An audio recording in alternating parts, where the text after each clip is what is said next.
चलिए अब अगली प्रमुख खबर का रुख कर लेते हैं और अगली प्रमुख खबर है गाजा इजराइल से जुड़ी हुई। जी हां, जहां पर शांति प्रस्ताव को लेकर के दोनों के बीच में जो 2 साल से जंग जारी थी वो अब थम चुकी है और अब खुशी का माहौल कहीं ना कहीं नजर आ रहा है गाजा के अंदर, क्योंकि जो लोग गाजा को छोड़ करके बाहर गए थे वो अब एक एक करके वापस अपने घर आ रहे हैं। लेकिन जब वापस आ रहे हैं तो उन्हें अपने घर की बजाय सिर्फ खंडहर और बारूद का ढेर मिल रहा है। ऐसे में सबसे ज्यादा जरूरी है कि गाजा को पुनर्स्थापित किया जाए। लेकिन इसके साथ ही वहीं दूसरी तरफ इस समय डोनाल्ड ट्रंप की अगर हम बात करें तो उनका भी इजराइल का दौरा है, जहां पे इजराइल की संसद में वो अपना संबोधन भी देंगे और जोरदार स्वागत डोनाल्ड ट्रंप का किया जाएगा इस दौरान, क्योंकि सबसे बड़ी लड़ाई यही थी बंधकों की रिहाई, जिसमें से अगर हम देखें तो हमास ने अभी तक 20 में से 7 बंधकों को रिहा भी कर दिया है। तो कुल मिलाकर देखा जाए तो गाजा में अब घर वापसी का दौर इस समय शुरू हो चुका है और ये पहला चरण है शांति प्रस्ताव को लेकर के। एक नजर डालते हैं जिसमें गाजा में घर वापसी का दौर इस समय शुरू हो चुका है। 2 साल बाद बंधक जो है वो घर लौटे हैं।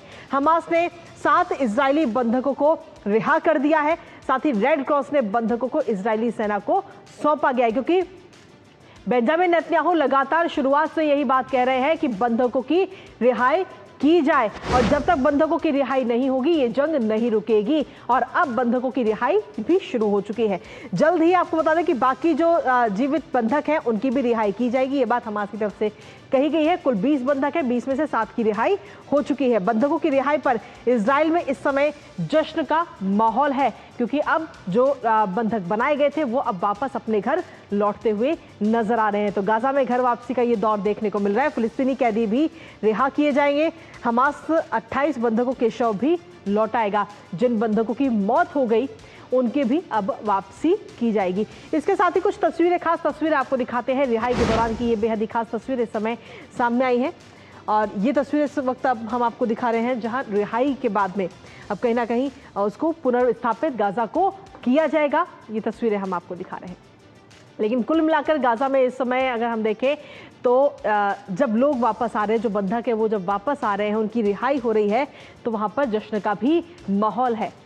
और इसी के साथ गाजा में इस समय घर वापसी का दौर भी चल रहा है। लाखों लोगों को हालांकि टेंट में कई दिन काटने पड़ सकते हैं, क्योंकि वहां पर मजबूरी है। जो घर वो लोग छोड़ के गए थे वो इस समय बारूद के ढेर में तब्दील हो चुके हैं। लाखों लोगों को अब टेंट में ही अपने दिन काटने पड़ेंगे और अपने मूल निवास वाले शहरों और कस्बों में लोग इस समय पहुंच रहे हैं। जो जब ये जंग चल रही थी तो उस वक्त इन लोगों ने अपने अपने घरों को छोड़ दिया था और दूसरी जगह शिफ्ट हो गए थे, पलायन कर लिया था। लेकिन अब जब ये जंग थम चुकी है तो अब लोग अपने अपने घर वापस आ रहे हैं। हालांकि कुछ लोगों को ही अपने घर इस दौरान मिल पाए हैं सही सलामत, और आज से पर्याप्त मात्रा में राहत सामग्री भी वहां पर पहुंचाई जाएगी। लेकिन इसके साथ ही इजराइल, हमास और मिस्र में भी समझौता होने जा रहा है, क्योंकि मिस्र में ये समझौता होगा, आमने सामने होंगे इजराइल और हमास, जहां शर्म अल शेख में पीस समिट का आयोजन किया जा रहा है और इस